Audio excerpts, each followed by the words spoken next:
demás pueda seguir esta charla. En esta ocasión lo hacemos desde Más Compromiso, que es toda la agrupación Más Humanidades, más el espacio del compromiso de estudiantes, y así también los chicos del Movimiento de Educación Especial, que estamos conformando Más Compromiso.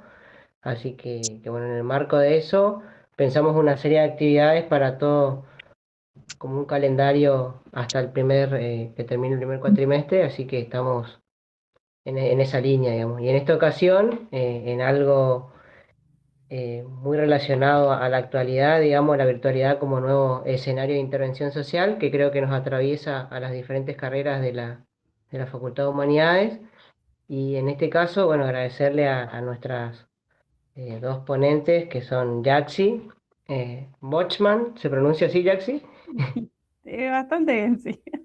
Bueno, ella es egresada también de nuestra facultad, es licenciada en Trabajo Social, especialista en abordaje familiar integral, coordinadora de prevención, protección y asistencia de víctimas y testigos de trata y tráfico de personas, dependiente del Vicegobernación. Y por otro lado, a María José Martínez, que es abogada a cargo del área de igualdad de oportunidades del Ministerio de Desarrollo Humano, el punto focal provincial para víctimas de trata de personas.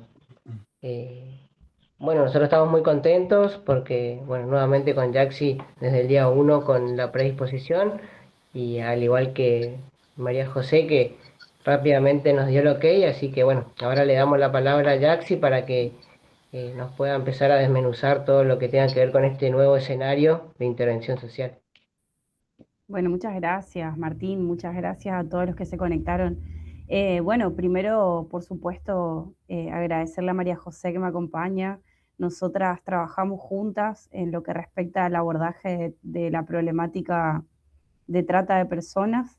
María José está en el Ministerio de Derechos Humanos de la provincia de Misiones y es el punto focal cuando se trata de víctimas de trata de personas. Son dos los puntos focales. Uno es para víctimas mayores de edad y otro para víctimas menores de edad.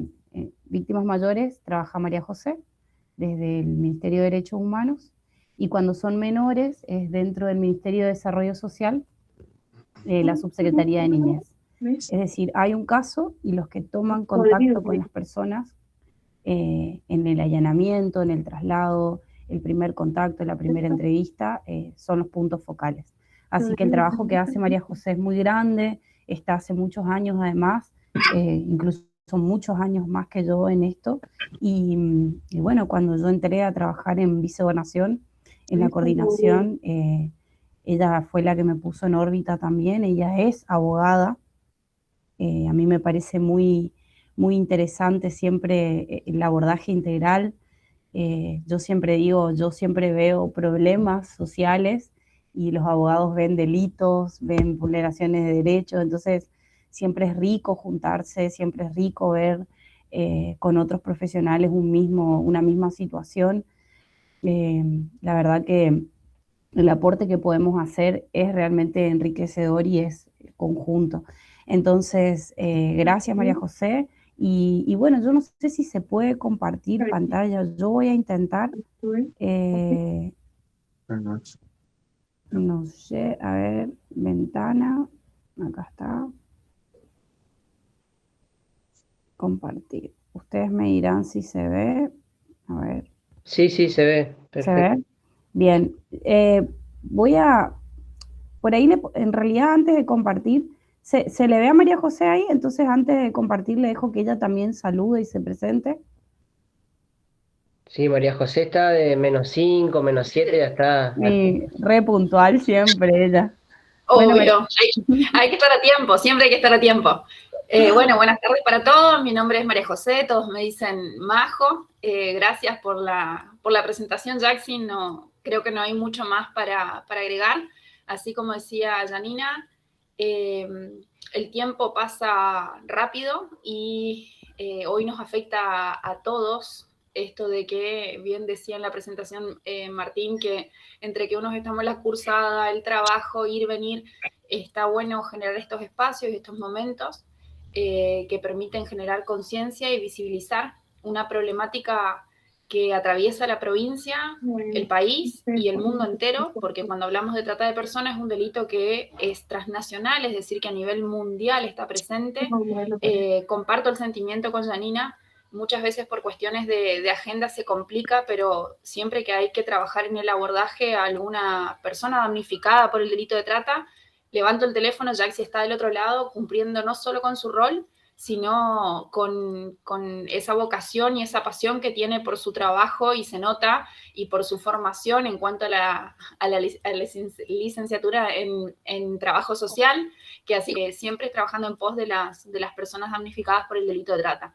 Así que la idea de hoy es que Jaxi les cuente un poquito cuáles son las funciones que ella cumple, qué es por arriba lo que es la trata, pero la idea me parece que es bajar a terreno y a territorio, los peligros que existen a nivel, queremos llamar delictual, en relación a la virtualidad y cómo hacemos ese abordaje utilizando la virtualidad como una herramienta también.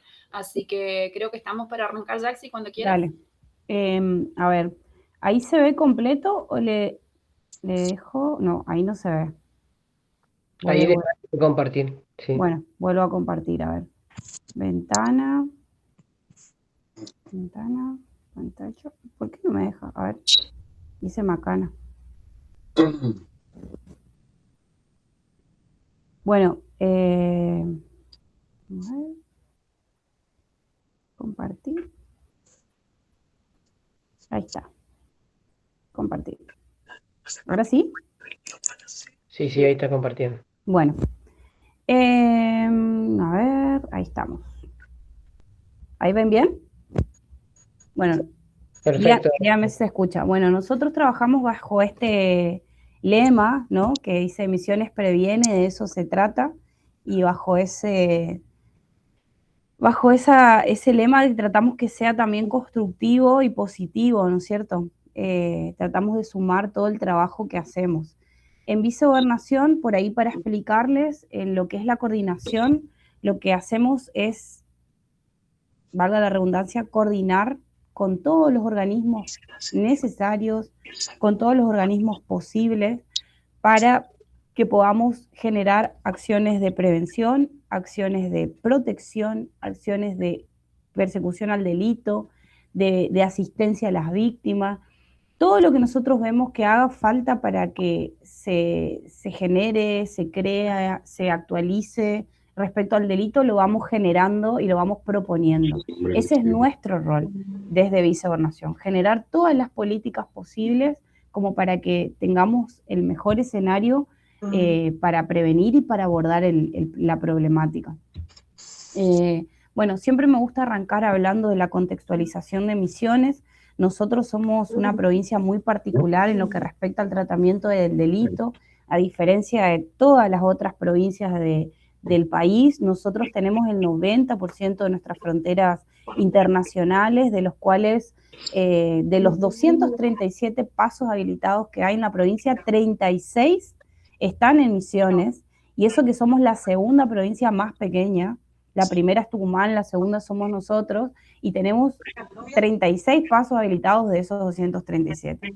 El 90% de nuestras fronteras son internacionales, y eso es algo que no tiene otra provincia, que nos caracteriza, y que el mundo ve a Misiones por estas características geográficas como un lugar peligroso, como un lugar de alerta cuando hablamos de trata de personas.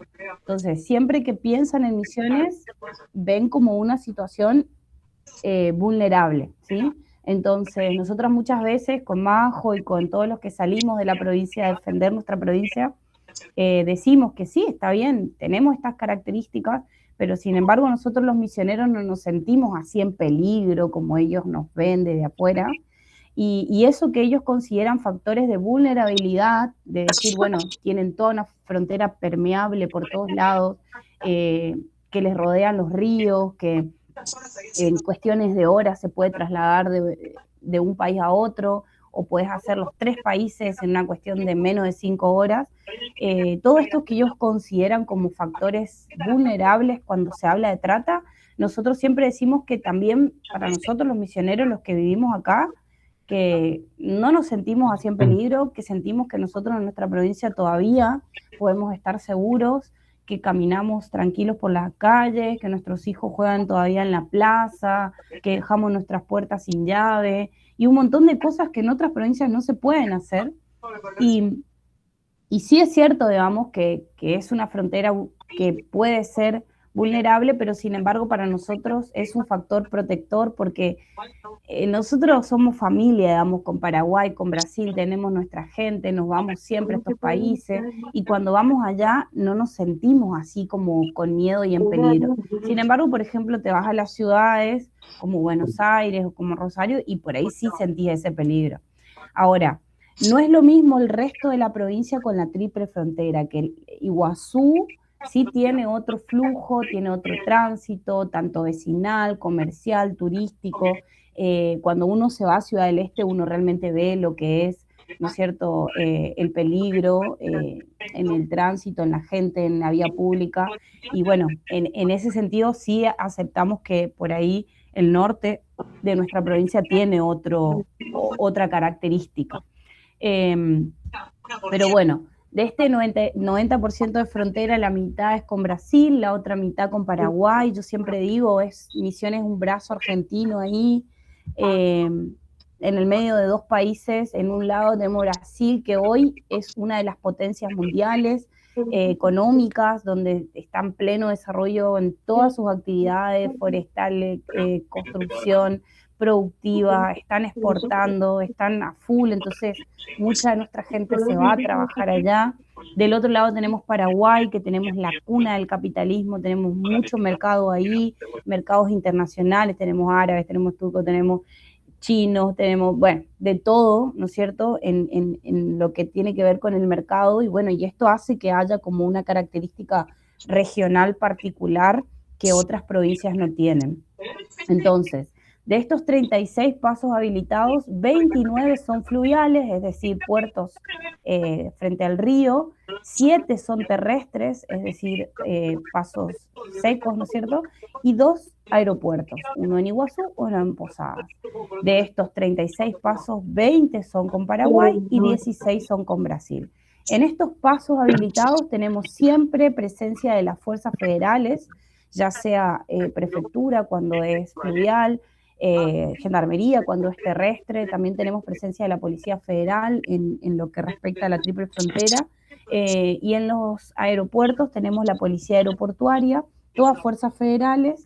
También tenemos la presencia de migraciones, no siempre, no hay migraciones en los 36 pasos habilitados, pero está migraciones, está ARCA, ¿no es cierto? Cada uno controla lo que le corresponde. Las fuerzas federales se encargan de la seguridad en la frontera, migraciones se encarga del control de las personas, el control migratorio que sea regular, y ARCA se encarga de todo lo que tiene que ver con la mercadería y con lo que pasa, digamos. Bueno, en este contexto que les mencionaba, obviamente ven, ¿no es cierto?, a Misiones como un lugar vulnerable para lo que tiene que ver con el delito de trata de personas. Se dice que Misiones es una provincia de paso, se dice que Misiones, muchas veces vemos en la tele que Misiones es la cuna de la trata, hemos visto con María José ese tipo de títulos. Sin embargo, nosotros creemos que mucho de eso tiene que ver con el mito de la frontera y realmente no se llega a traducir en los números ni en las denuncias. Es más, lo que más se denuncia en nuestra provincia es trata laboral, es decir, la mayor cantidad de números nos muestra que lo que más sucede es, digamos, el tipo de explotación laboral. Ahora después vamos a interiorizar un poco más en eso.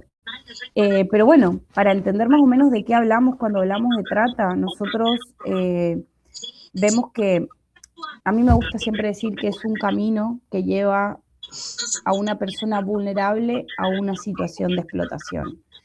Y ahí tenemos que pensar, digamos, ¿qué puede hacer vulnerable a una persona a caer en una red de explotación, ¿no es cierto?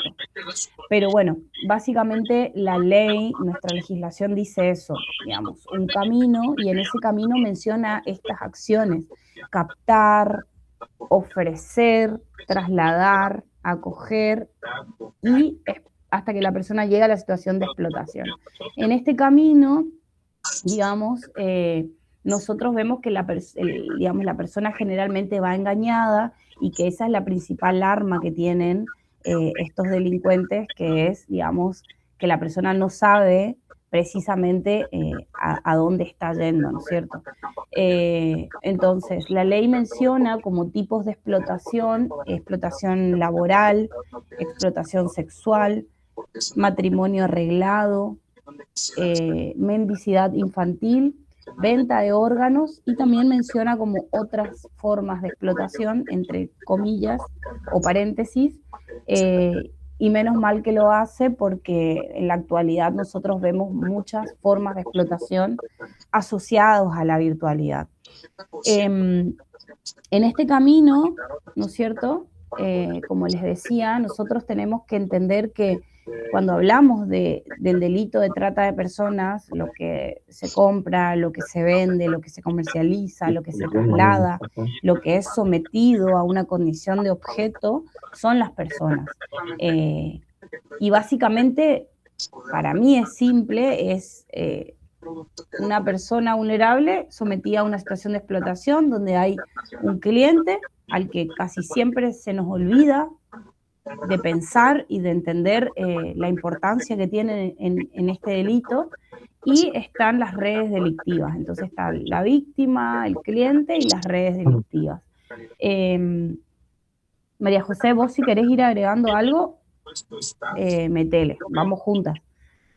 Pero bueno, básicamente es este camino. Nosotros vemos que después de la pandemia, o en realidad a partir de la pandemia, este delito se reinventa, se reacomoda a los cambios que hubieron en la sociedad, y se va de alguna manera también a la virtualidad, a los dispositivos, al internet. Y esto no es nada nuevo, digamos. La trata de personas se dice que es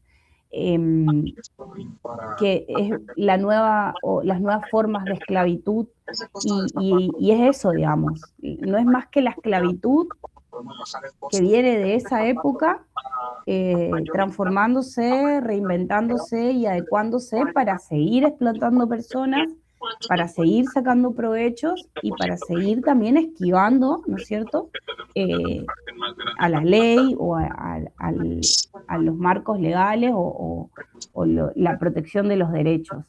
Nosotros vemos que a medida que se fue avanzando en la conquista de derechos, las redes de trata siempre fueron reinventándose.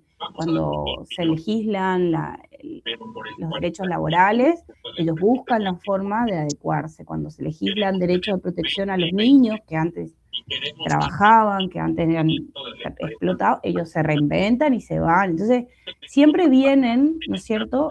Nosotros siempre decimos que vamos atrás en lo que tiene que ver con la lucha contra este delito. Lamentablemente vamos atrás, y ellos siempre van unos pasos adelante, reinventándose y viendo la beta para poder sacar provecho.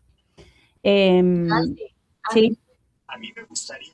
Escucho. Perdón, antes de que te vayas, como buena abogada que soy, a mí me toca la parte aburridísima, pero por ahí Jaxi mencionó esto de las leyes, y sí, lo que me gustaría es poner o llevar a la práctica o hacer tangible, si volvés a tu filmina anterior, bueno, hacer tangible, sí, a lo que el concepto de la ley de trata dice. Ahí Jaxi pone como punto 1 de este camino lo que es captar. Cuando nosotros hablamos de la captación, seguramente después Jaxi va a hacer como alguna especificación más sobre todo lo que tenga que ver con la virtualidad, pero hay modalidades comunes de captación que suelen ser el engaño, las falsas promesas de trabajo, el enamoramiento, ¿sí?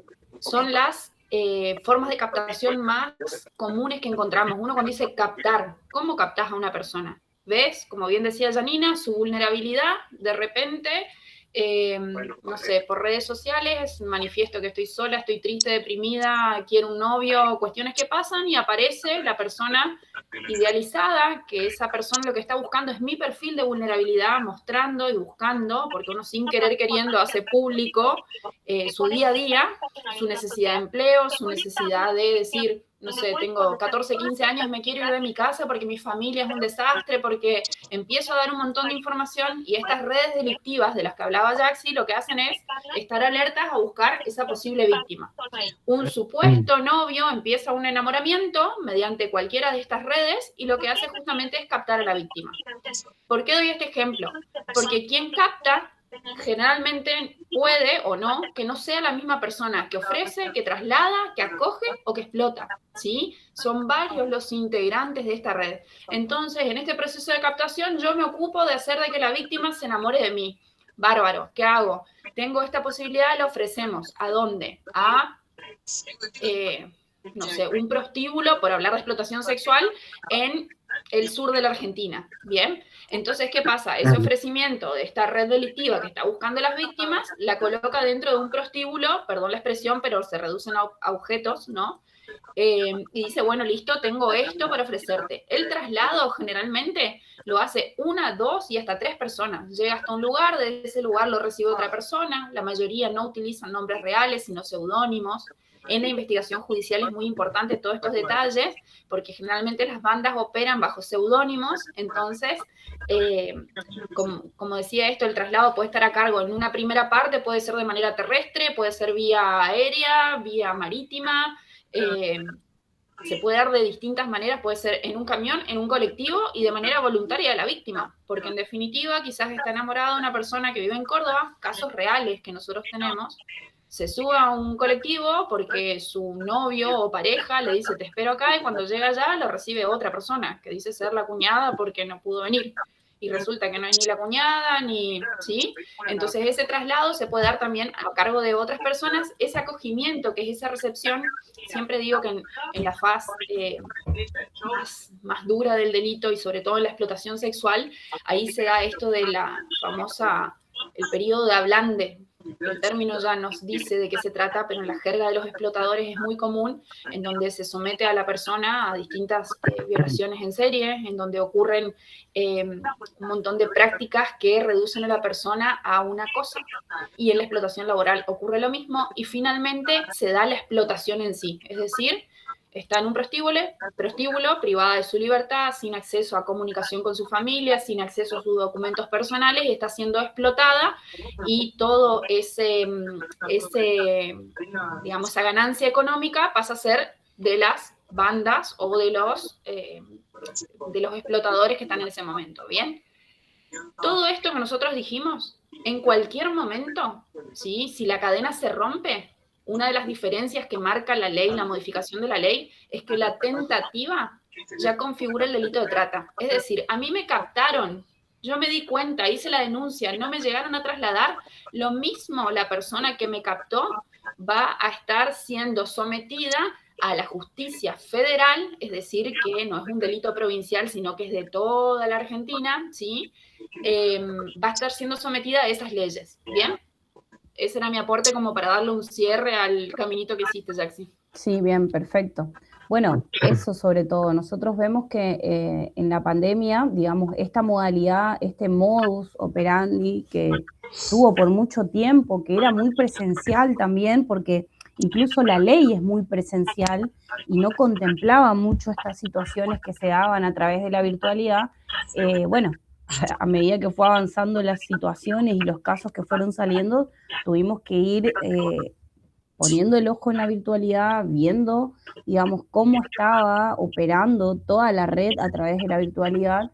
Y hoy vemos que de cada 10 casos, 9 seguro que utilizan la virtualidad, ya sea para organizarse, para organizar la captación, para realizar la captación, que como decía Majo, una de las formas son las propuestas laborales engañosas que vemos en las redes sociales, otras formas son los enamoramientos, las amistades virtuales, los juegos y las redes, digamos, los foros donde participan niños, niñas y adolescentes, donde interactúan con personas desconocidas. Hoy toda la captación está en esos ámbitos y están, digamos, focalizados ahí.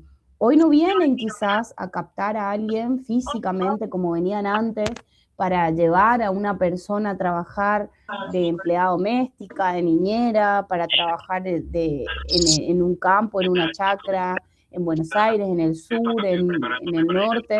Hoy esa captación se hace de manera virtual y encima la persona suele viajar sola. Yo recién vengo del aeropuerto, de estar con la policía aeroportuaria, y justamente hablábamos de eso, que antes había indicadores físicos que vos veías a una joven con un adulto que no acreditaban familiaridad, no acreditaban vínculo, el adulto era de otro país y estaban yendo juntos por una posible situación, justo iban a uno de los destinos que justamente hablábamos hoy, que hay destinos que son como de alerta. Entonces, por ejemplo, el sur es uno, Mendoza, ahora se están yendo muchos a trabajar a Mendoza, Brasil, si la chica está por viajar, pero con una escala para llegar a Miami a trabajar a un spa, o sea, hay muchos lugares que los que trabajan en los aeropuertos ya saben que son como lugares de alerta, trata, digamos. Entonces, hablamos de que antes había una presencia o indicadores físicos y hoy, sin embargo, esa persona viaja sola, con un vínculo virtual, con una propuesta virtual, controlada incluso virtualmente con el celular, le compran los pasajes de manera virtual, le ayudan a hacer su pasaporte sin estar acá. Entonces, muchas de las situaciones hoy se dan netamente por la virtualidad, e incluso el ofrecimiento, ¿no es cierto? Si hablamos de captar, también hablamos de ofrecer. ¿Quién es la persona que vende, que entrega a esta persona? También lo hace de manera virtual, ni siquiera necesita tener muchas veces un contacto con esa víctima porque le hace la conexión, le envía al lugar y la persona va y cae sola, digamos. Incluso la ley habla del traslado, ¿no es cierto? El traslado, nosotros siempre decimos que el traslado es muy parecido al traslado que hace un turista. La trata siempre se movió muy parecido a un turista. No anda todo por la clandestinidad, porque por ahí uno piensa eso, digamos, que va a pasar por un paso inhabilitado, que va a pasar por una canoa, que no, ellos tratan de hacer un traslado de lo más común, tratan de utilizar los servicios, utilizan un alojamiento, un restaurante, van al boliche, paran en una estación de servicio. La persona está engañada, entonces la persona no va vendada, atada, con miedo, gritando, no, la persona está yendo totalmente engañada y ese es el mayor problema que tenemos siempre, porque la víctima no se considera víctima hasta que se da cuenta y hasta que llega a la situación de explotación, recién ahí se dio cuenta de que fue engañada, que fue mentida, que su familia tenía razón, que le decían que no haga eso, que era una locura viajar a conocer a alguien que no sabe quién es, que no sabe dónde va, y la persona muchas veces, obviamente, está manipulada, ¿no es cierto? O muchas veces, porque también eso, la idea era que si alguno quiere ayudarme a pensar o quiere decirme qué cree que puede hacer que una persona caiga en una situación de explotación, digamos. ¿Qué creen ustedes que puede hacer que alguien sea vulnerable a caer en una red de explotación? A ver si alguien se anima a decirnos. Está muerto, ¿no? Se supone que sí. Martín había levantado la mano, pero no sé si era por otra cosa. ¿Querías aportar algo? Sí, ahí bajo, pero sí, no, por ahí preguntarte, Jaxi, y bueno, Majo también, viendo estos 5 puntitos como secuencias ahí al llegar al punto 5 que es la explotación en sí, lo que por ahí cambió sería la parte de captar, y si eso se adapta, digamos, a nuestro territorio, porque sabiendo que tenemos muchas picadas, colonias, si también la virtualidad llega a esos puntos de la provincia, o ahí todavía se usan técnicas más antiguas, no sé, la combi blanca de que todos teníamos miedo, aquel empresario que venía con la promesa de sacarnos a todos los jóvenes de esa situación económica, o en la virtualidad también la que interviene, digamos. No sé, en Cerro Corá, en San Pedro, en la colonia de Puerto Rico, no sé, cómo son los modos operandi en esos contextos. Sería- Bueno, yo voy a decir lo que yo pienso, después, Majo, vos también por ahí si querés decir tu opinión, pero yo creo que la virtualidad cambió un poco a las personas que antes eran vulnerables, que por ahí decíamos, porque siempre cuando hablamos de vulnerabilidad, lo primero que pensamos es en la situación económica, digamos, en la necesidad, es decir, la pobreza, la falta de educación, la falta de oportunidades. Entonces era tipo las mujeres, los varones de la chacra que no sabían leer, no sabían escribir, no tenían oportunidad de trabajo. Hace 15 años atrás, esas eran las personas que caían en los prostíbulos, en los campos, en la explotación de chacras, de cosechas. Pero sin embargo, cuando nosotros hablamos de virtualidad, nosotros creemos que eso también fue una de las conquistas que tuvieron las redes de trata en la virtualidad, llegar a todas las familias, a todas las clases sociales y a casi todas las edades, porque también incluso corrió un poco el foco de esa típica población vulnerable que te decía, cambió un poco el foco y fue a una población que, si nosotros nos ponemos a pensar quién tiene un celular, ya te eleva un poco la clase social. Quién tiene un celular y quién tiene conectividad, y quién tiene celular, conectividad, y quién sabe utilizar todos los medios digitales, ya estamos hablando de otra población. Incluso nosotros vimos que con todo esto ellos pudieron llegar a una clase social que quizás antes no llegaban, con esta misma estrategia de propuestas engañosas, de mentiras. Entonces, si antes tenían que buscar a chicas de la chacra para llevarla a la ciudad a trabajar de empleada doméstica o de niñera, hoy están apuntando a captar a través de la virtualidad a chicas de clase social media que quieran ser modelos, que quieran ser promotoras virtuales, que quieran vender su contenido, y de alguna manera también pudieron llegar a otras edades, porque antes era difícil llegar a un niño, un adolescente que no sea de extrema vulnerabilidad. Entonces hoy la mayor vulnerabilidad que tenemos cuando hablamos de la virtualidad y de trata de personas, estamos hablando de la cantidad de niños, niñas y adolescentes que están solos en las plataformas virtuales, que los adultos somos analfabetos digitales para cuidarles en esa virtualidad, y que lamentablemente estos delincuentes, depredadores sexuales de niños, están detrás de eso y aprovechándose justamente de esta situación. Que no sabemos cómo cuidarles ahí, que no tenemos herramientas, que están solos, que están también mucho tiempo solos en las casas, porque hoy las familias tienen que trabajar un montón. Entonces, yo creo que sí cambia un poco la población cuando decimos que cambian la modalidad utilizando la virtualidad. Ahora, no sé qué pensás vos, Majo, pero incluso yo me di cuenta que incluso cuando hablamos de la explotación laboral, es decir, de las personas que van a trabajar, por ejemplo, a las cosechas, a Brasil, al norte o al sur, esos grupos de cosechas también se arman a través de la virtualidad.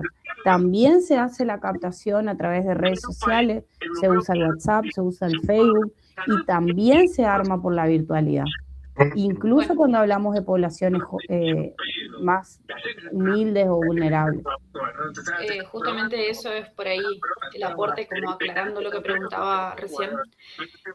Nosotros en la casuística Es decir, de los casos que nosotros trabajamos en la provincia, de personas que fueron rescatadas de alguna situación de explotación, tanto laboral como sexual, no quiero dar lugares específicos, pero de esas colonias que vos nombraste, tenemos personas que fueron rescatadas y damnificadas por el delito de trata, y cuando uno lee las entrevistas y justamente sin revictimizar, pero por eso se hace una declaración en cámara Gesell, y la idea es que esa declaración quede, que después el material pueda ser ocupado por todos los equipos técnicos que hacen el abordaje y el acompañamiento.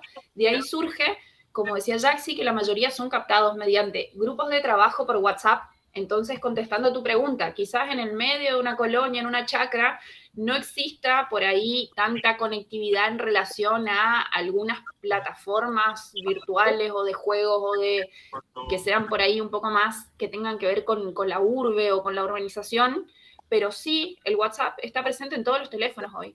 Prácticamente no se concibe un teléfono sin WhatsApp. Entonces, ¿qué pasa? El vecino dice, no, porque me agregaron a un grupo, te agrego, y mediante el WhatsApp se organizan estos viajes en masa hacia la frontera, que algunos tienen un final conforme lo propuesto, y otros terminan siendo explotados en condiciones inhumanas, sin acceso a cloacas, a agua, a techo, a elementos de trabajo, trabajando 14, 16, 18 horas por día. Entonces, la realidad es que sí, la virtualidad nos acerca, pero también la casuística nos dice que las modalidades de la vieja ley, como dice Jaxi, siguen existiendo. El año pasado trabajamos muchísimo en un caso de una familia que fue captada mediante una publicación en el diario. ¿Sí? Que uno dice en el diario, un diario de estos de tirada no tan... sale una publicación donde se buscaba una persona para realizar un empleo en un campo. Bueno, la persona manda su currículum, se ponen en contacto con él y terminó siendo explotado en condiciones inhumanas en un campo acá en la provincia de Misiones. Logra hacer la denuncia, gracias a la virtualidad también, a tener acceso a la información, a saber dónde denunciar, cómo denunciar, y a partir de ahí es rescatada junto a su familia. Bien, entonces, sí, como decía Jaxi, desde la pandemia en adelante, por esto de que no hubo contacto físico entre personas y todo lo social se restringió muchísimo, creemos que hubo como un avance impresionante en relación al uso de la tecnología para la captación y la explotación inclusiva. Exacto. Esto que dijo María José a lo último es muy importante, porque últimamente, y cuando yo últimamente digo este año, empezaron a salir un montón de situaciones donde se ve que incluso hubieron formas de explotación que fueron netamente virtuales y que se dieron en la pandemia. Ustedes verán los años que llevan las investigaciones, que eso también es importante. O sea, siempre son presuntas situaciones hasta que la justicia federal dice es o no es. Pero esta situación, por ejemplo, marcó un precedente que se dio en la pandemia, donde una persona que explotaba sexualmente a 3 chicas, como la pandemia restringe, ¿no es cierto?, el acercamiento social, lo que hace es empezar a explotarlas frente a una cámara con clientes que compraban esos videos, eran transmitidos en vivo, digamos, y tenía que satisfacer a los clientes. Entonces, el proxeneta las explotaba frente a clientes que eran netamente virtuales, la paga era virtual y no había un contacto físico. Entonces, si nosotros tenemos que ver este camino, hubo una captación, hubo un ofrecimiento, pero no había traslado, no había acogida, no había un lugar donde, sino que era frente a una cámara. Y ese caso fue caratulado como trata de personas, la persona fue condenada y eso marcó un precedente. Hace poco, que por ahí no tiene que ver con trata, pero sí tiene que ver con una situación que inicia como una presunta situación de grooming, ¿no? Donde un adulto se contacta con una menor de 12 años a través de Instagram. Primero, obviamente, utiliza esta estrategia del noviazgo, diciéndole que tenía su edad, y después, cuando empieza a escalar la conversación, ¿no?, lo que se llama sexting, empiezan como más la conversación sexual, y cuando comienza el primer envío de fotos y de videos íntimos, de la niña hacia el adulto le dice, bueno, yo no tengo 14 años, yo tengo tantos años y a partir de ahora vas a hacer lo que yo digo, y 3 años la tuvo amenazada, presionada y haciendo lo que él le decía. Bajo amenaza le hizo enviarle fotos y videos donde le hacía auto vulnerarse frente a una cámara y enviarle todo el tiempo estos videos que él incluso los vendía y los explotaba para hacer dinero. Y no hacía solo eso, sino también le amenazaba con esas mismas fotos y esos mismos videos para que le envíe plata, para que le envíe fotos de tarjetas de crédito de sus familiares con las que él hacía compras, y así le tuvo 3 años. Y nosotros lo que decimos es que hay que avanzar en ver que esto también es una forma de explotación. Obviamente, ese caso fue caratulado como una situación de abuso sexual con acceso carnal, aunque el contacto haya sido netamente virtual. La persona nunca se encontró físicamente con esta menor, pero le hacía autoagredirse, autovulnerarse físicamente con amenazas, y por eso el juez consideró que había un acceso carnal y fue considerado como un abuso sexual grave.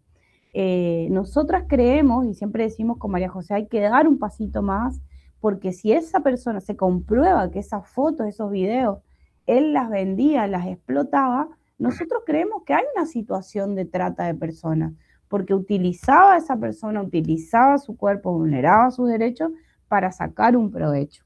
Pero bueno, es un poco a lo que vamos avanzando, ya se está reconociendo por lo menos, pero bueno, es así, ¿no? La virtualidad nos atraviesa. Entonces, vamos a avanzar. María José, ¿querés contarles esto? Las herramientas legales. Acá viene la parte aburrida, pero básicamente nosotros tenemos una ley nacional, que es la 26.368, pero esa ley es modificada en el año 2008, ¿bien?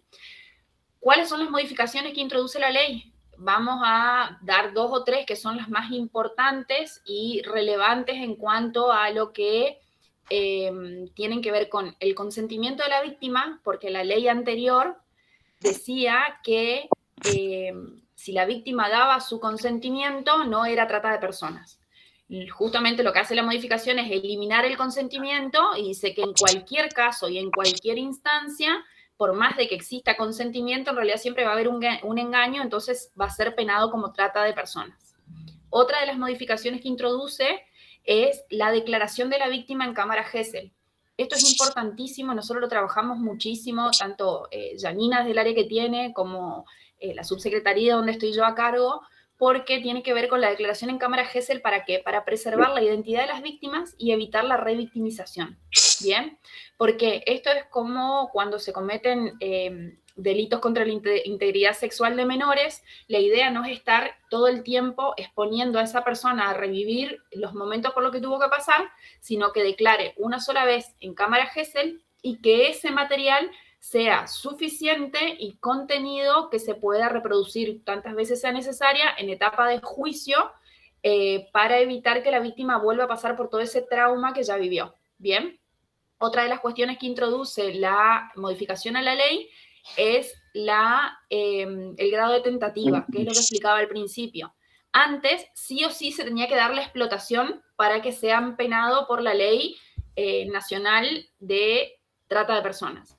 Ahora, si en alguna instancia de este caminito que contaba Jaxi se puede determinar el grado de la tentativa, es decir, yo capté, la persona se está trasladando por su cuenta o está siendo trasladada y resulta que hay forma de probar en juicio de que esa persona a los fines era de explotación para ir a determinado lugar. Si eso es probado en juicio, la ley que se va a aplicar es la Ley Nacional de Trata de Personas. Bien, básicamente esas serían como las 3 o las 4 grandes modificaciones que introduce la ley. Nosotros a nivel provincial, bueno, podría decir de la ley nacional anterior también que se creaba un fondo de comiso en donde todos los bienes que eran allanados en el momento de rescatar a las víctimas, por ejemplo, si es en un campo, el campo, las herramientas de trabajo, la maquinaria y demás, todo eso lo que se hacía era secuestrarlo y mediante ese secuestro después se hace un remate a nivel nacional, está todo, digamos, reglado técnicamente como para no ser tan técnica, pero de lo producido de ese remate, de ese dinero, existe un porcentaje que es en favor de las víctimas en carácter de indemnización. Para eso, ¿qué tiene que suceder? El juez federal tiene que decir a esta víctima por los daños ocasionados le corresponde tanta cantidad de pesos. Hasta el gobierno anterior existía, digamos, ante el gobierno de Milei, existía una forma que era mediante un fideicomiso, que tenía un trámite específico que estaba arreglado, en donde todos esos bienes que eran decomisados, se procedía al remate, una vez que el dinero estaba a disposición en cuenta, se le acreditaba a las víctimas. Hoy ese trámite fue modificado nuevamente, existe la reparación a las víctimas, pero con otro trámite distinto. Una vez que es rematado, automáticamente va a un fondo y que depende del Ministerio de Justicia de Nación, y ahí se puede acreditar al expediente el pago de la indemnización a víctimas de trata. Bien, ¿por qué digo esto? Es larguísimo, los juicios suelen durar entre 1 y 12 años, para que se den una idea, pero la idea y lo que la ley busca es la reparación integral de la víctima mediante ese reconocimiento económico. Bien, tenemos una ley a nivel provincial, como yo explicaba hoy, según la jerarquía de las normas, la ley nacional está por encima de las leyes provinciales, ¿sí? Nuestra ley lo que hace es adherir a la ley nacional y no puede modificarla a la ley nacional, pero sí hace aclaraciones en relación a los procedimientos, a cómo funciona y demás la ley nacional. Y por último tenemos el decreto 840, que es un protocolo de actuación, que ese protocolo se firma en el año 2010, en donde hay por lo menos 20 organismos de la provincia de Misiones que trabajan para restituir y garantizar derechos a las víctimas. Ese protocolo está en cabeza de la vicegobernación, es decir, el vicegobernador, Lucas Romero Spinelli, es el encargado de ejecutar ese protocolo, y lo que hace es se lo designa a Janina mediante la coordinación, ¿bien? Que es lo que explicaba Jaxi al principio. Ese protocolo lo que dice es, en caso de que se rescate una víctima, ¿quiénes tienen que intervenir y cómo tienen que intervenir en la provincia de Misiones? A nivel nacional existe por la ley de nación otro protocolo. ¿Por qué? Nosotros, acá en la provincia de Misiones, la Subsecretaría de Igualdad de Oportunidades es punto focal de asistencia a víctimas de trata. En todas las provincias existe un punto focal también. Entonces ahí empieza el trabajo de articulación con una víctima que es rescatada en Córdoba, ¿sí? Desde Córdoba la víctima decide que quiere ser restituida a su lugar de origen, quiere regresar a Misiones, entonces la justicia ordena eso al punto focal, los puntos focales nos ponemos en comunicación y la persona llega, ¿bien?, a la provincia de Misiones. ¿Cómo hacemos en la provincia de Misiones? Recurrimos a Jaxi con su protocolo, que es la que organiza y ordena, es como el paraguas que organiza y ordena la restitución de los derechos, es decir, atención médica, atención en salud mental. Hay mucho de este trabajo que con Jaxi lo tenemos aceitados, que nosotros vamos haciendo, y por ahí si no conseguimos respuesta, trabajamos mucho con los municipios. Bueno, más adelante vamos a contar un poquito más cómo es, o no sé si hasta acá llega lo tuyo, Jaxi, ¿ya vamos con esto? Sí, ahí vamos. Bueno, esto por ahí si le querés explicar. Ok, entonces, como para cerrar, Jaxi es la encargada de articular todo ese protocolo. Bien, sí. Les decía que esto es una ley de carácter nacional, por lo tanto los juzgados provinciales no intervienen. Muchas veces ocurre que se hace una denuncia en una comisaría, ingresa la denuncia en la justicia provincial cuando, no sé, el juez, secretario, fiscal, quien sea que tome intervención en esa denuncia, dice, no, esto no es una cuestión de abuso, esto es una cuestión de trata, se declara incompetente y la causa pasa al juzgado federal según la competencia, el lugar de la comisión del hecho, del domicilio de las víctimas y demás. Tenemos distintos juzgados federales en la provincia de Misiones. Posadas, Oberá, El Dorado y Puerto Iguazú, que es el último que se inauguró, digo yo, pero hace poco se puso en funcionamiento en Iguazú, que nosotros no teníamos juzgado federal ahí, ¿bien? Es decir, que esta ley que nosotros hablábamos se aplica en estos distintos juzgados federales y no en la justicia provincial. Bien. Majo, por ahí me parece importante comentarle a los futuros profesionales, sobre todo, que entiendan también cómo funciona, que cada uno de estos juzgados tiene una fiscalía federal y que la fiscalía es la que se encarga de hacer las investigaciones.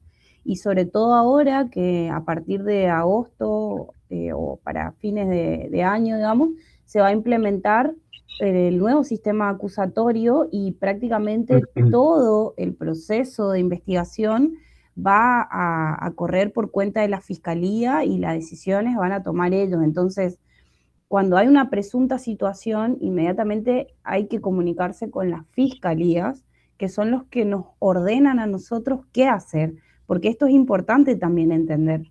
Nadie de nosotros se manda solos, nosotros siempre estamos bajo la orden del paraguas de la justicia federal, digamos. Lo que ellos nos ordenan, nosotros hacemos. Nosotros no nos mandamos solas, no vamos a buscar a una víctima, no vamos a insertarla en la casa refugio, no hacemos nada de eso sin que recibamos primero la orden o la aprobación en este caso de la justicia federal, o en el caso que tiene que ver con las intervenciones dentro de la investigación de la fiscalía. Y acá es importante entender que Posadas tiene Fiscalía 1 y 2, que siempre se turnan, un mes le toca a uno, un mes le toca a la otra, y Oberá, Dorado y Puerto Iguazú tiene una sola fiscalía. Es decir, que son dos grupos de fiscalía, uno está en Posada y el otro le toca a todo el resto de la provincia, Oberá, Dorado y Iguazú.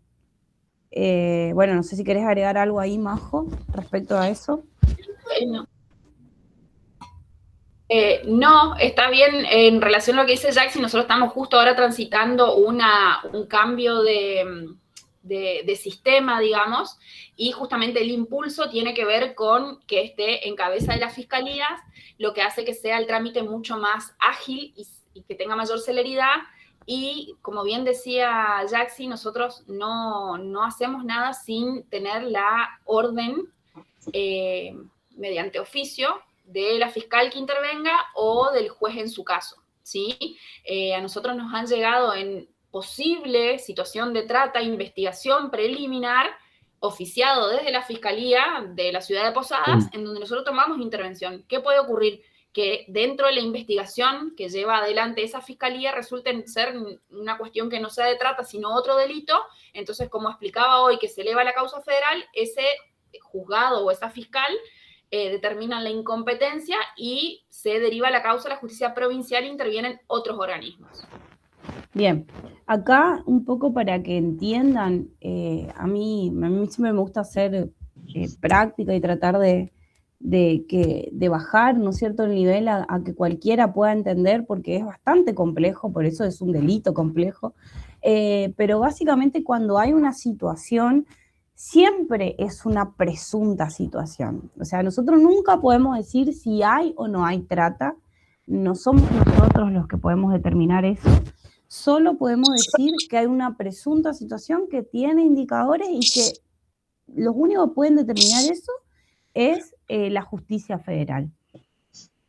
Cuando nosotros hablamos de una presunta situación, siempre tenemos que entender que hay como dos caras de una misma moneda. Por un lado, tenemos todo lo que tiene que ver con la persecución del delito, que es algo grande, que tenemos que entender que cuando hablamos de la persecución del delito, muchas veces hablamos de redes criminales transnacionales que trabajan de manera organizada, articulada con otros delitos económicos que mueven el mundo y la economía ilegal del mundo, que se dice que está primero la venta de armas, después la venta de personas y después la venta de drogas, digamos, el narcotráfico. Las armas y las personas se pueden vender muchas veces, sin embargo las drogas o lo que mueve el narcotráfico muchas veces se consume y listo. Se dice que una persona puede ser vendida hasta 8 veces o más de 8 veces en un día. Entonces, cuando nosotros hablamos de la persecución del delito, hablamos de eso que una situación individual de una chica que salió de Oberá, se tomó un avión en el aeropuerto y en el aeropuerto determinaron que había algo raro en esa situación y alertaron a la justicia federal, por ejemplo, esa situación de esa chica de Oberá me puede llevar a una investigación mucho más grande que termine desatando redes, ¿no? Nosotros decimos como desatar este ovillo de decir, bueno, una denuncia que inició acá en Misiones puede terminar llevándome a una investigación a Corrientes, a Buenos Aires, al sur, a Cuba, a México, a España, a Francia, y eso es la persecución del delito. Por eso estas investigaciones llevan tantos años y lleva tanto tiempo y se hace muchas veces muy silencioso. Uno dice, pucha, no hicieron nada, nadie llamó a nadie a declarar. O sea, todo esto muchas veces se hace de manera, digamos, tiene que ver con un trabajo de inteligencia que hacen las fuerzas, digamos, con orden de la justicia federal.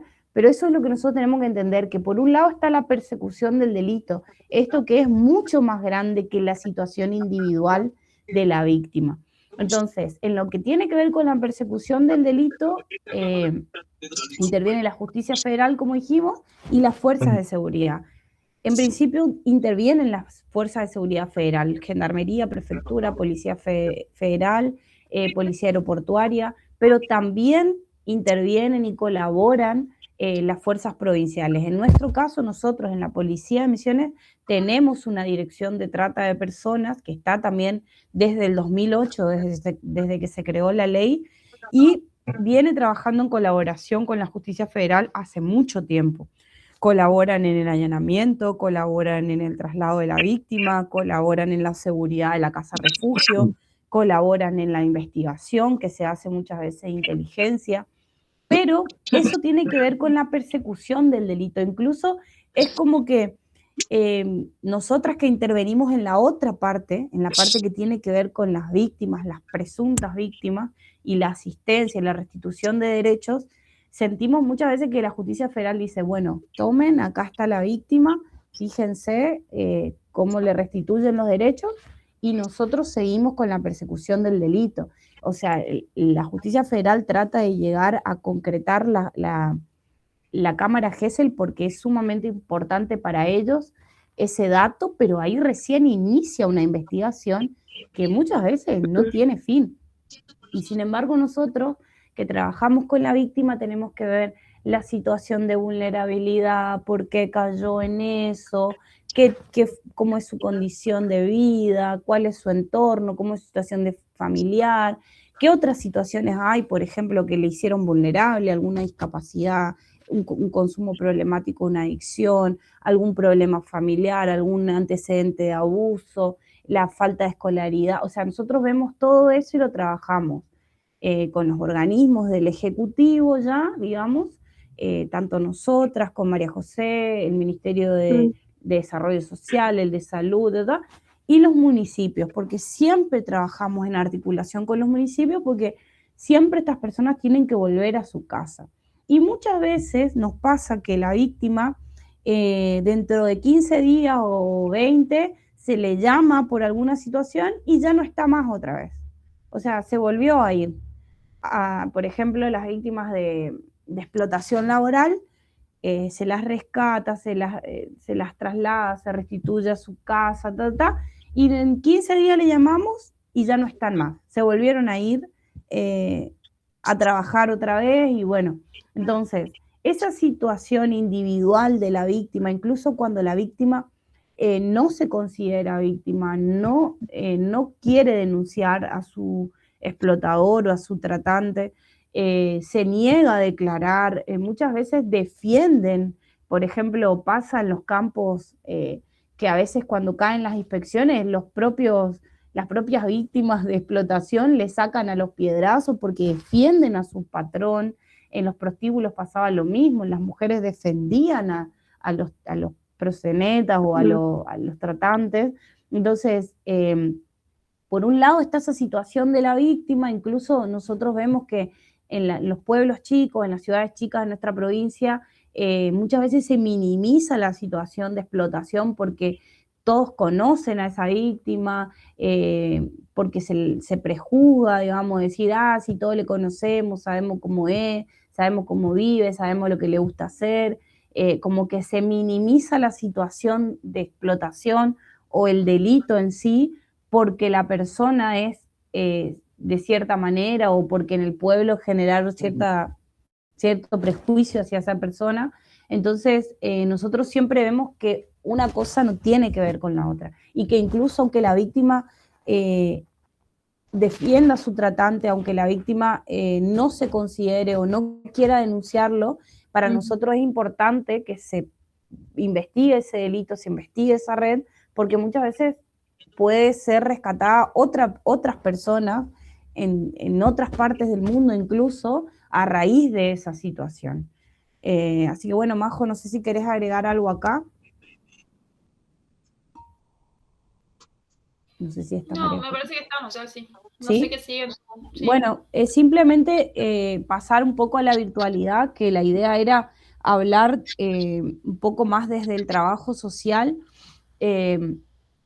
Obviamente nosotros hablamos de las nuevas modalidades de explotación, ¿no es cierto?, que tienen que ver con las tecnologías, que facilitan estas formas de explotación, que incluye, por supuesto, una facilidad en lo que tiene que ver con el material de abuso sexual infantil, ¿no es cierto?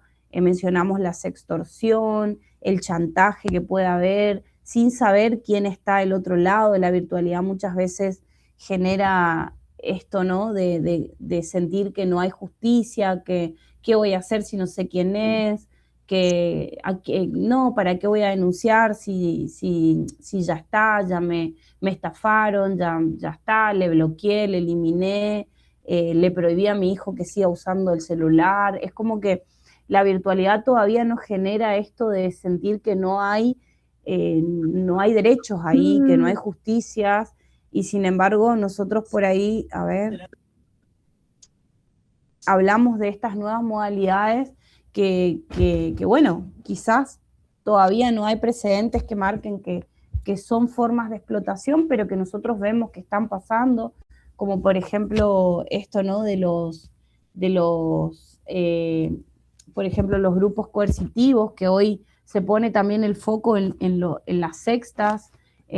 Vemos los foros también que inducen a los chicos a hacer ciertas cosas, el trafficker digital, que es el que se encarga de manejar, por ejemplo, las cuentas de OnlyFans, que se encarga de vender los contenidos, de revender.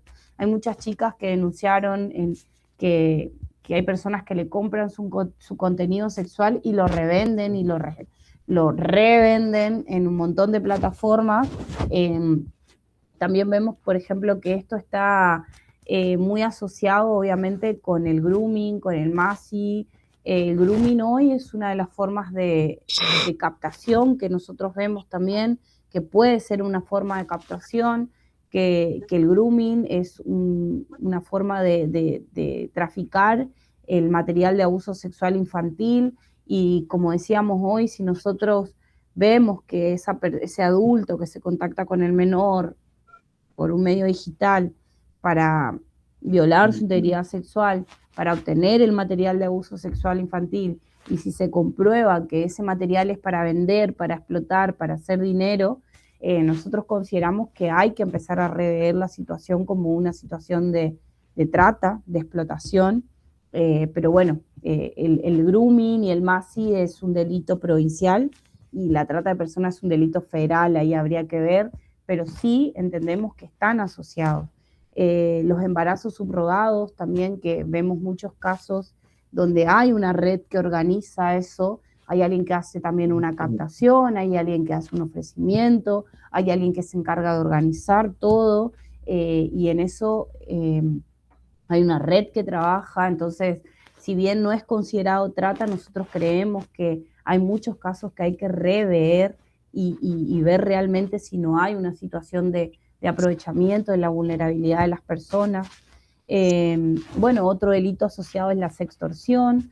Vemos también el lavado de activos. Nosotros, como decía hoy María José, antes se allanaba un prostíbulo y se encontraban bienes que de alguna u otra manera después se trataba de que vuelva como una forma de restitución de derecho a las víctimas, decir, bueno, una reparación económica.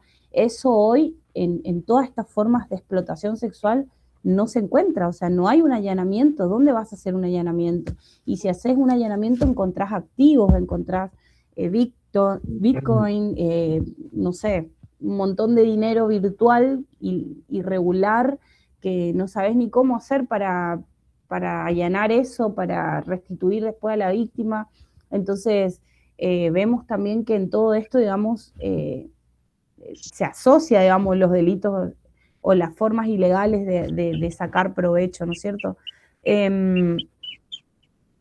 Yo quería, voy a sacar la pantalla, dejar de compartir, y quería comentarles que a mí, yo como trabajadora social, vengo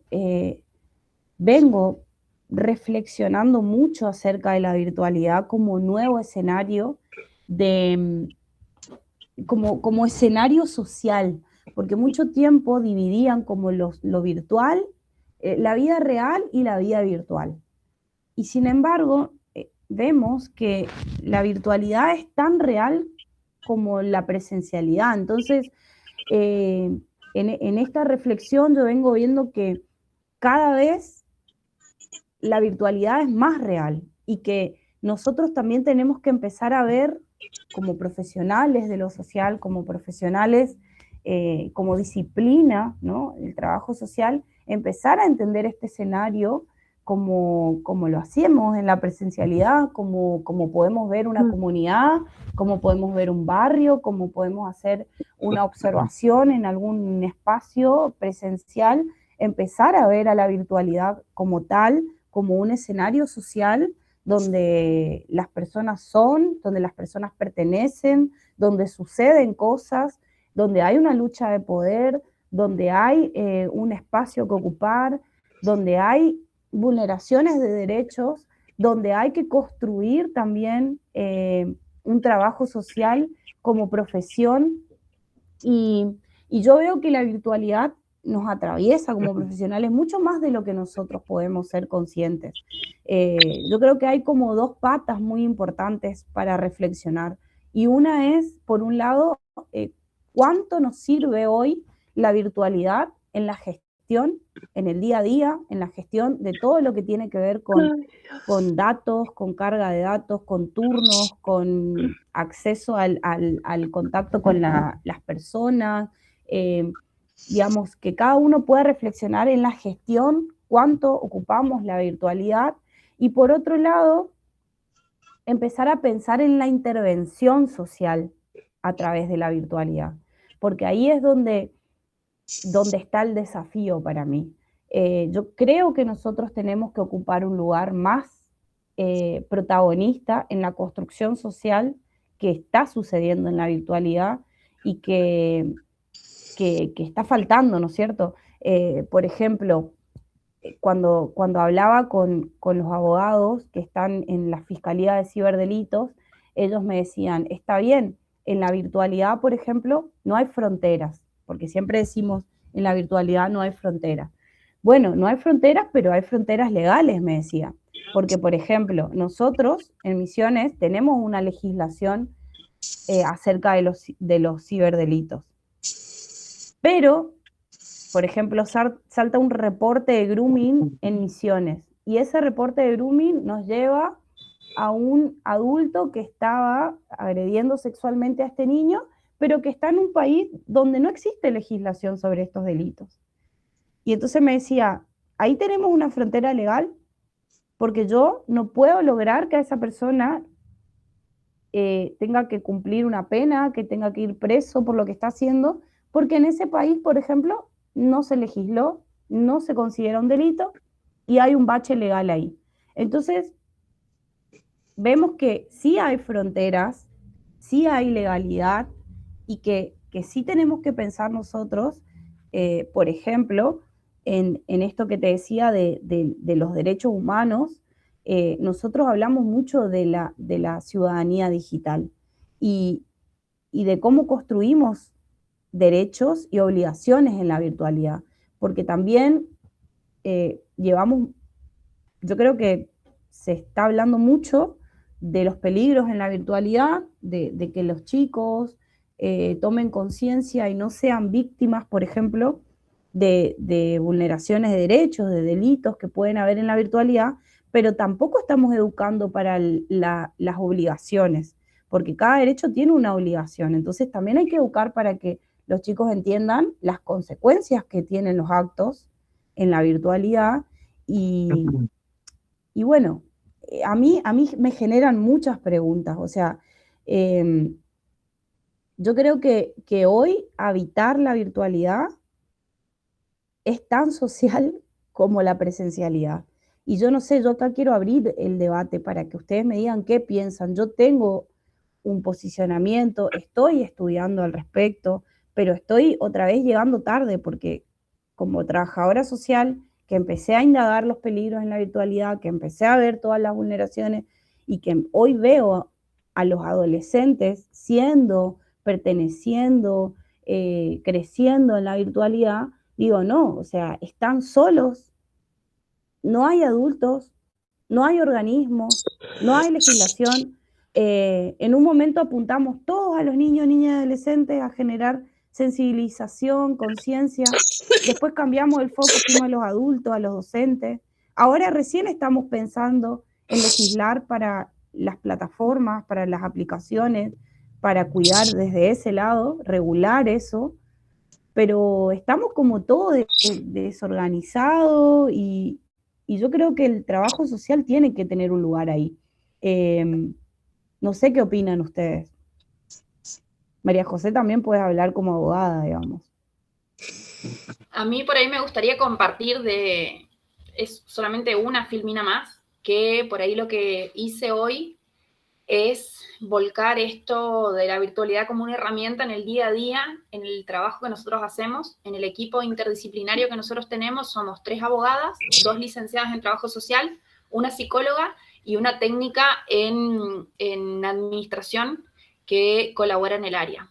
Ese equipo es el que hace el abordaje a las personas damnificadas por el delito mayores de 18 años en toda la provincia. Si yo puedo compartir mi pantalla, a ver, solamente es una, a ver si se ve. ¿Se ve esa? Sí se ve. A ver. ¿Ahí se ve en pantalla completa? Sí. ¿Sí? Bien. Nosotros, como les decía, hecha esta presentación, hoy hablábamos de que una persona es rescatada y cuando es rescatada, ¿qué hacemos? El rescate puede darse en la provincia de Misiones, en otra provincia o en el extranjero. Lo primero que hay que hacer es hablar con la víctima, ¿sí? Es preguntarle qué es lo que quiere hacer. Lo más probable es que en ese momento sea rescatada con lo opuesto. Ni siquiera tiene acceso a su documentación, sus DNI. Es un desafío muy grande el que tienen las personas que intervienen. Nosotros desde la subsecretaría lo que hacemos es intervenir con la psicóloga, que es la primera que hace la contención, el Programa Nacional de Rescate, que es la Comisión Nacional de Rescate, que viene con profesionales también que hacen una entrevista en primera instancia, y además de eso ahí empieza el trabajo territorial y es en donde a mí por ahí me gustaría hablarles desde la práctica y lo que nosotros hacemos en este trabajo en red y articulado que necesitamos entre los profesionales del derecho, de la psicología, del trabajo social y de cuántas profesiones pueden existir para poder restituir derechos. Bien, esa persona es rescatada, una vez que es rescatada se la traslada a un lugar seguro. Se toma intervención, se le hace una primera entrevista, se le da contención y se le da ropa, alimento y se busca la forma de hacer traslado. Muchas veces, siempre, nos pasa que esto, Janine no me va a dejar mentir, es fines de semana, madrugada. Fin de semana largo. Son momentos, claro, son momentos... Navidad, Año Nuevo. Son momentos propicios para generar los allanamientos, ¿sí? Esto tiene una estrategia, como explicaba hoy Janina, de esto de la persecución del delito. Lo que la justicia busca es poder llegar al lugar en donde se esté dando en ese momento la explotación o poder dar con los tratantes o los explotadores, ¿bien?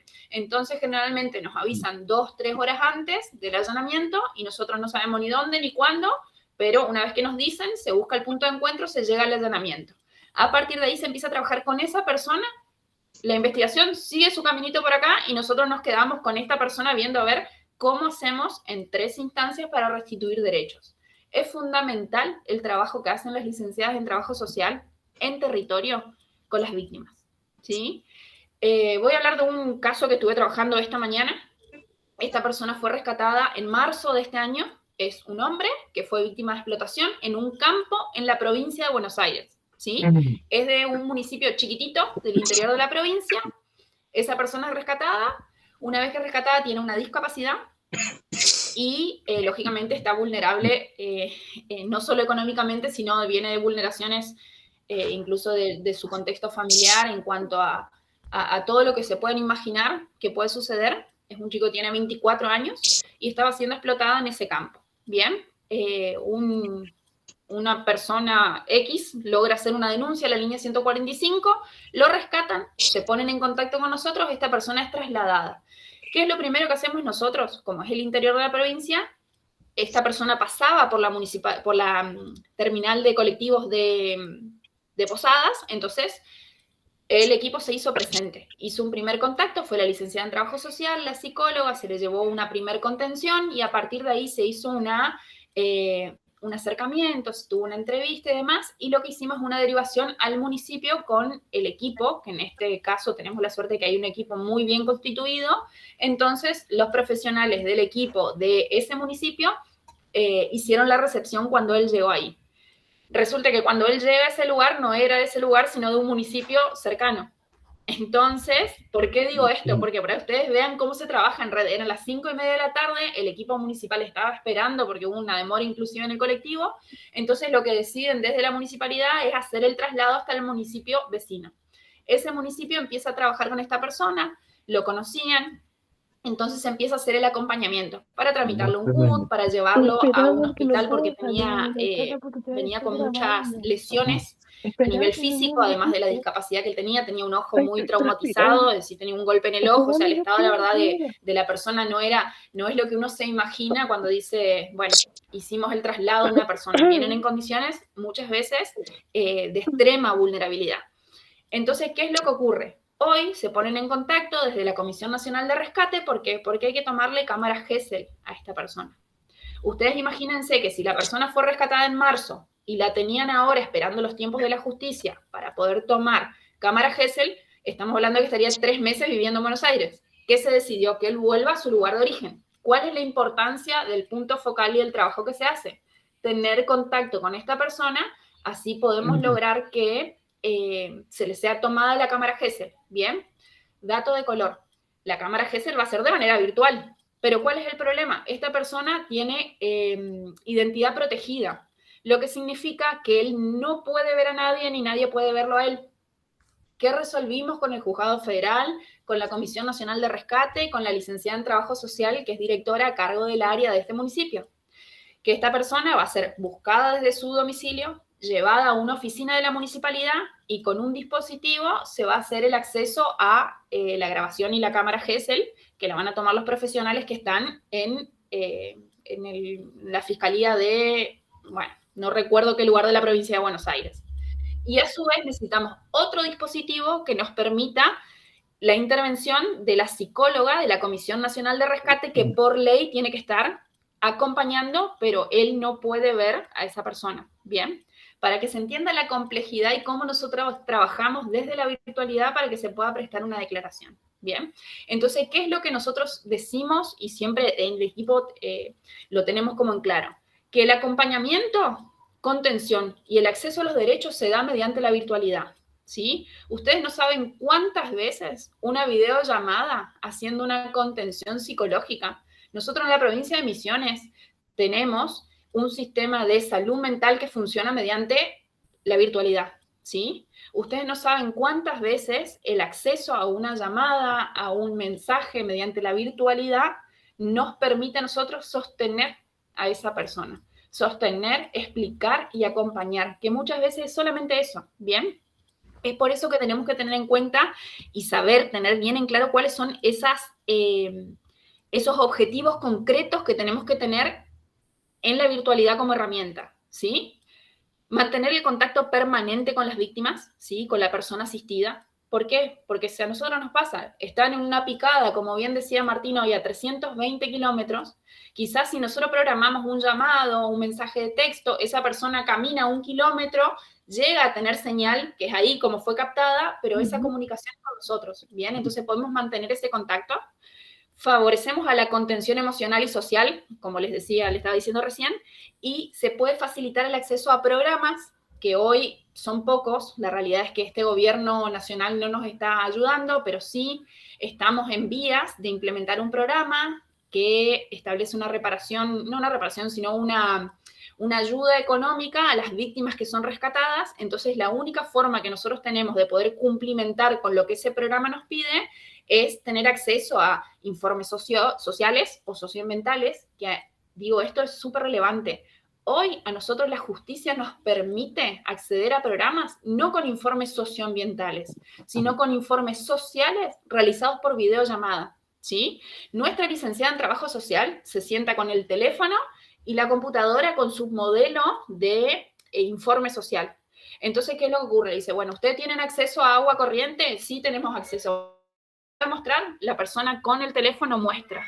Hacemos un recorrido por todo el domicilio, cómo vive, se va constatando. Digo, utilizamos esta herramienta de la virtualidad para poder garantizar y acceder a el acceso a distintos programas, ¿bien?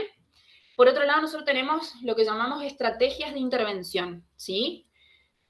¿Qué es esto? Entrevistas virtuales mediante videollamada, ¿sí? A nosotros nos sirven para sostener esa comunicación y para entender y ver cómo la persona viene siendo acompañada por el municipio, si es que existe.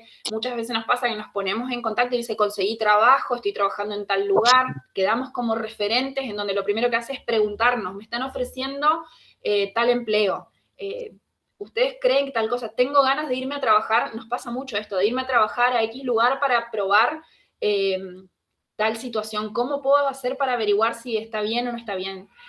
Uno pasa a ser como guía y soporte, y por eso digo la importancia, ustedes que van a ser futuros licenciados en trabajo social, que va más allá de, esto es lo que decía la vocación de Jackson, más allá de lo que, la formación que uno tiene, sino más bien ahí ya empieza a jugar esto de que nosotros somos humanos, somos personas, y en ese día a día a nosotros nos moviliza y nos impulsa a decir, bueno, una persona que pueda salir de esta situación y que pueda reconstruir su proyecto de vida, tener un nuevo proyecto de vida, es ganar, no sé, siempre digo que una de 20 que podamos es impresionante, porque los desafíos están y tienen que ver con las adicciones, con las vulnerabilidades, con la falta de oportunidades de empleo, pero se puede y nosotros lo hacemos. Sigo un poquito más, cuando decimos de las estrategias de intervención, la articulación online con organismos de salud, de esto que decía de cámara GESEL, digo, nosotros tenemos que tener en cuenta esto de cuáles son las estrategias de intervención que vamos a tener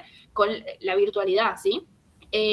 Asesoramiento jurídico, redes de apoyo, muchas veces hacemos contacto con distintos organismos, y que es todo mediante la virtualidad, que empiezan a ponerse en comunicación y tienen asistencia psicológica y van consiguiendo tener posibilidades de conseguir nuevas oportunidades mediante la virtualidad, también siendo acompañados, ¿sí?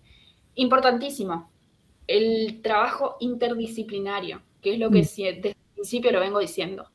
El trabajo social, la psicología, la salud, el área jurídico, los organismos gubernamentales y comunitarios. Nos pasa muchísimo esto también, de que existen muchos organismos que no son gubernamentales, pero que entienden de la causa, que colaboran. Nosotros con Cruz Roja, por ejemplo, acá, ellos dan talleres de costura, y hay muchas mujeres que fueron rescatadas de situaciones de explotación laboral y sexual que deciden comenzar su propio emprendimiento. Entonces, bueno, a ver, ¿qué podemos conseguir desde lo gubernamental para poder darle una oportunidad? Y Cruz Roja les da un curso en donde tienen las máquinas a disposición, les dan la tela para poder hacer los almohadones, y digo, son distintos nexos que nosotros vamos haciendo, y esto mediante la virtualidad.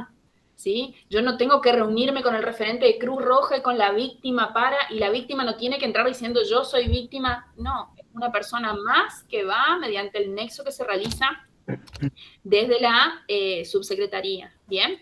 Y por último, no les quiero robar más tiempo, hay que tener en cuenta esto de que hay cuidados necesarios en la virtualidad. Que nosotros desde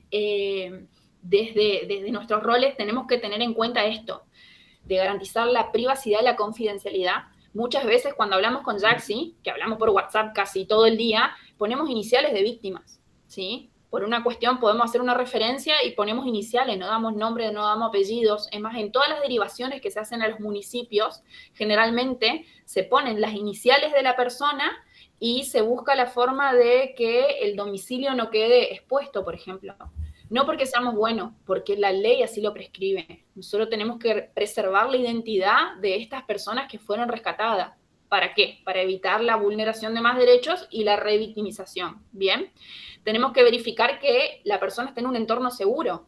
Muchas, pero muchísimas veces nos pasa que mediante la comunicación virtual que hacemos, no, la víctima no tiene teléfono o porque fue secuestrado o porque se está utilizando la causa judicial o porque lo perdió y bueno, tenés el teléfono de mi hermano o de mi mamá. Hemos tenido situaciones acá en donde la novia de la persona, muchas veces te dijimos, bueno, ¿qué hacemos una denuncia en relación a esto? Por ciertas situaciones que se dieron en el entorno de esta víctima, que era un hombre que había sido rescatado de explotación, y había muchas señales de alerta, de alarma, diciendo no molesten más, nosotros no, y digo, bueno, fue el municipio, se acercó, esta mujer no abrió la puerta, digo, en cuestiones de salud intervino el municipio, fueron, hablaron con él, muchas veces pasa esto también, la persona dice, listo, esto terminó, yo no me autopercibo víctima, yo no quiero acompañamiento, no quiero asistencia, y en el caso de los mayores hay que respetar también esa voluntad. Nosotros intentamos de una forma, intentamos de otra y de otra, pero siempre garantizando los derechos que están a nuestro alcance, ¿bien? Y siempre decimos esto, el lenguaje claro y empático. Yo no sé cómo ustedes están recibiendo toda esta información. Yo hablo rapidísimo, pero digo, muchas veces pasa esto, de que la profesional que está del otro lado tiene que buscar esto, decir, bueno, ¿cómo genero cercanía? Porque es fácil estar sentada acá, bajo un techo, con todas las comodidades, diciéndote, no, todo va a estar bien. No, no es por ahí, ¿sí?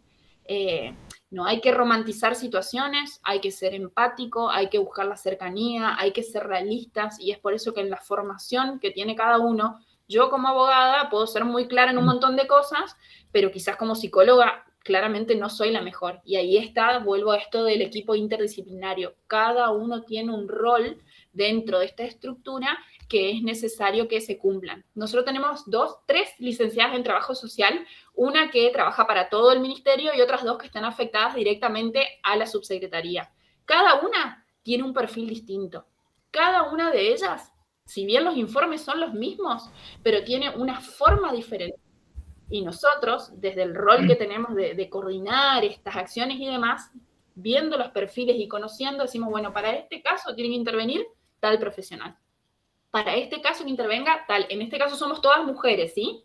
Pero digo, es importantísimo esto, de saber cuáles son las fortalezas que tiene uno como profesional y ver cómo puede colaborar y qué herramientas hacer.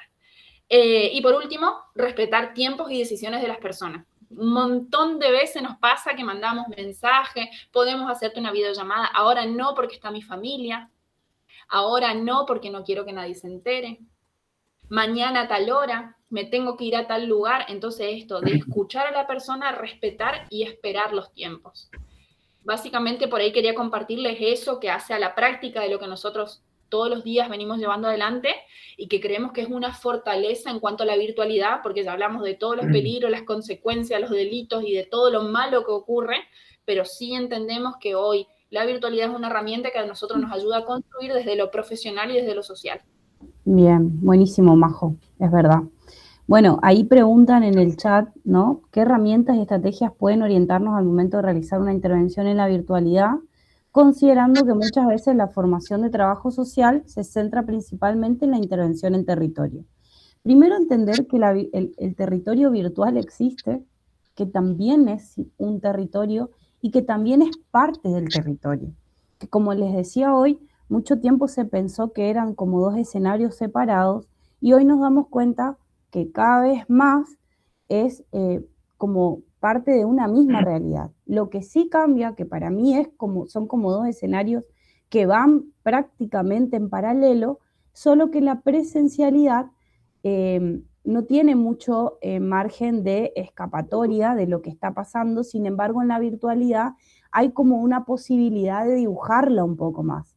La virtualidad es como un escenario donde se puede de alguna manera mostrar parte o parcialmente una realidad. Es como ver un objeto social desde un enfoque.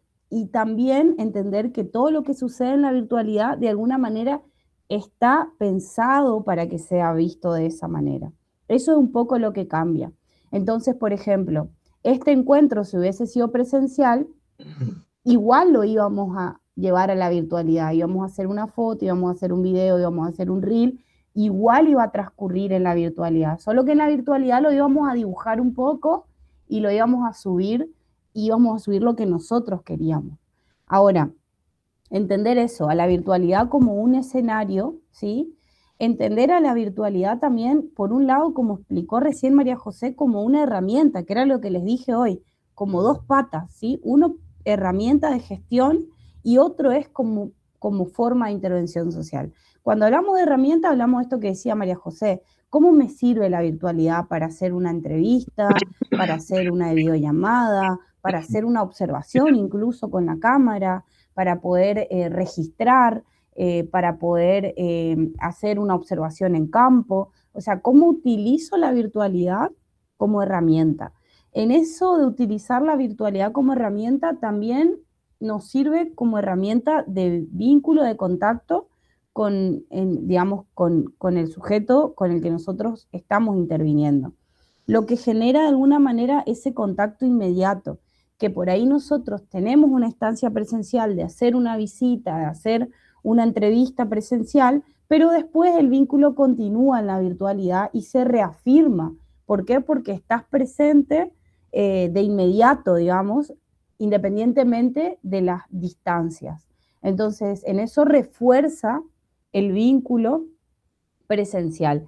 Muchas veces, obviamente, nos sirve para hacer una entrevista, nos sirve para hacer una observación, nos sirve como herramienta, pero a veces nosotros vemos que hace falta reforzar otra vez con la presencialidad y lo vamos a hacer si es necesario, o como contaba hoy María José, si nosotros vemos que hay un límite en la virtualidad, en ese acercamiento, podemos, como contaba ella, mandar a un equipo de la municipalidad de ese lugar donde está esa persona porque no me está contestando, porque no me atiende la llamada, porque se cortó hace un par de días. Entonces mando a un equipo que vaya a ver, ¿no es cierto? Muchas veces hoy, en estos tiempos en los que vivimos, donde todo es súper rápido, y no sé, no tenemos tiempo para nada, si yo tengo que ir a Andresito para ver cómo está una persona, y no, voy a tratar de que vaya otro equipo, digamos, a ver, y que después me informe, y después volver a contactarme, no, perdió el teléfono, tiene otro número, bueno, ahí volvemos a,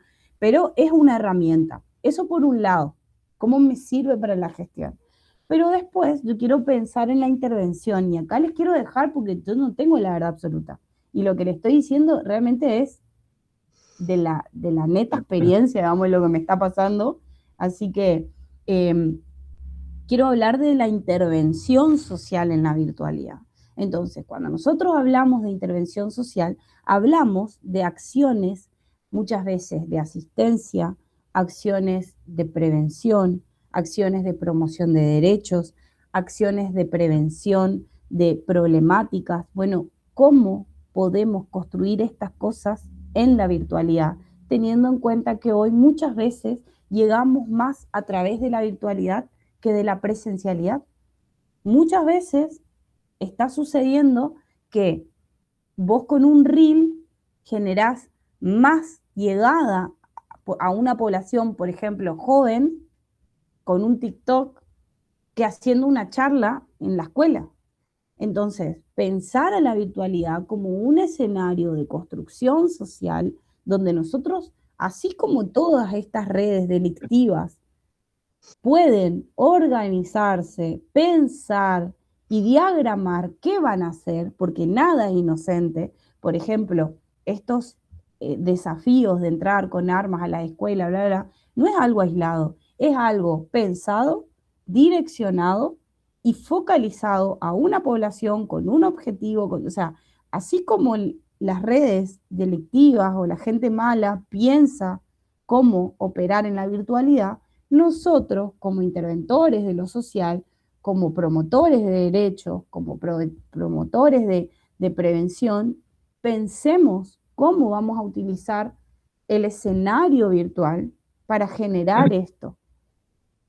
La ciudadanía es una sola. Yo cuando le pregunto a los docentes, por ejemplo, o a los chicos, ¿qué derechos tienen en la virtualidad? Todos te dicen ninguno, o algunos te dicen derecho a la protección de los datos, y ahí. Y sin embargo, tenemos los mismos derechos, los mismos, no cambian. Tenemos el mismo derecho a la identidad, a la familia, a una vida libre de violencia, derecho al juego, derecho a la educación. Tenemos los mismos derechos. Entonces, a mí me parece importante que nosotros empecemos a ocupar esos roles porque hasta ahora todo el escenario virtual es como que es solo escenario de los técnicos informáticos, de los ingenieros de sistemas y todo. ¿Y quién va a pensar en lo social? ¿Por qué estamos llegando tan tarde? ¿Por qué nosotros cuando estamos entendiendo una herramienta ya aparece otra? Y en esas herramientas que se van generando no están pensando en la construcción social, no están pensando en la promoción de derechos, no están pensando en las vetas de vulnerabilidad donde pueden entrar las vulneraciones. Entonces, para mí nosotros tenemos que ocupar ese lugar, ese rol como profesionales tenemos que ocupar lugar y tenemos que ocupar un rol activo en la construcción del ser y del pertenecer en la virtualidad.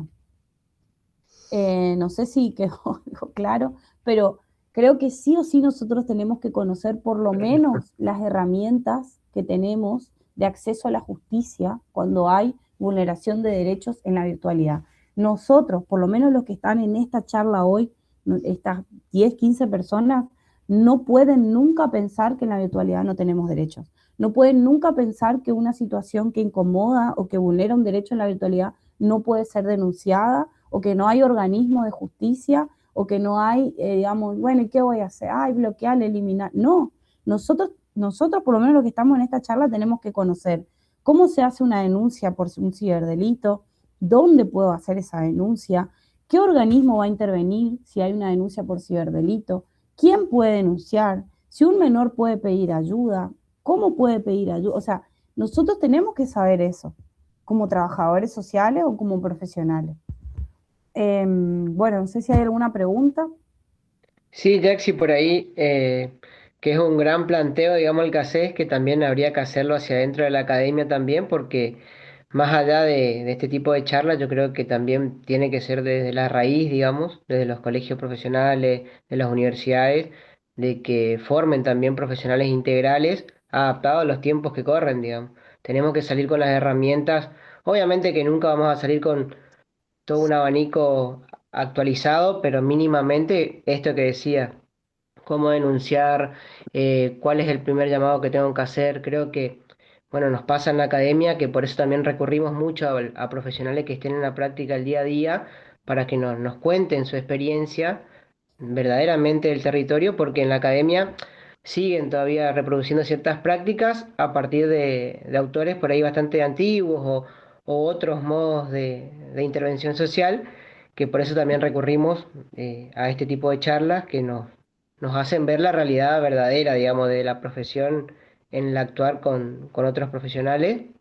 Así que bueno, yo en lo personal agradecer de vuelta por sus aportes, creo que nos hacen un lavado de cara, digamos, de lo que está pasando afuera y de lo que nosotros también nos falta como universidad y como futuros profesionales para estar a la altura, digamos, y que con estas mentes criminales que ya están 10 pasos adelante, pensando de cómo vamos a seguir introduciéndonos en la familia para hacer daño. Así que, bueno, hay mucho por hacer, es un gran planteo. Creo que todos anhelamos con tener las herramientas lo más actualizadas posible, pero bueno, es un gran desafío que tenemos.